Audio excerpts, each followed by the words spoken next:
ஒரு சின்ன மாநிலம் புதுச்சேரின்னு சொல்றீங்களே, இந்தியாவுக்கே இந்த காவல்துறை ஒரு முன்னுதாரணமாக இருந்துகிட்டு இருக்கு. காவல்துறை மட்டுமல்ல, இங்க இருக்கக்கூடிய ஒட்டுமொத்த மக்களும், இங்க இருக்க முதலமைச்சர் அவர்களுக்கும் எங்களோட நன்றியை நாங்க தெரிவிச்சுக்கிறோம். இப்படி ஒரு பாதுகாப்பையும், இப்படி ஒரு மக்கள் பாதுகாப்பையும் தமிழ்நாட்டில் இதுவரைக்கும் தமிழக வெற்றி கழகத்துடைய தலைவர் பயணத்தில் கொடுத்ததே கிடையாது.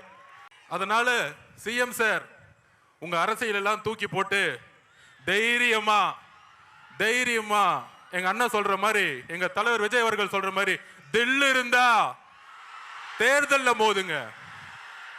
காவல்துறையை வச்சுக்கிட்டு, அரசை வச்சுக்கிட்டு பிரச்சாரம் பண்றத முடக்கிறதெல்லாம் முதல்ல நிப்பாட்டிட்டு, காத்த நிப்பாட்ட முடியுமா? வெள்ளத்தை நிப்பாட்ட முடியுமா? அதுதான் தமிழக வெற்றி கழகத்துடைய பிரச்சார பயணம் இன்றையிலிருந்து தொடங்கிருச்சு.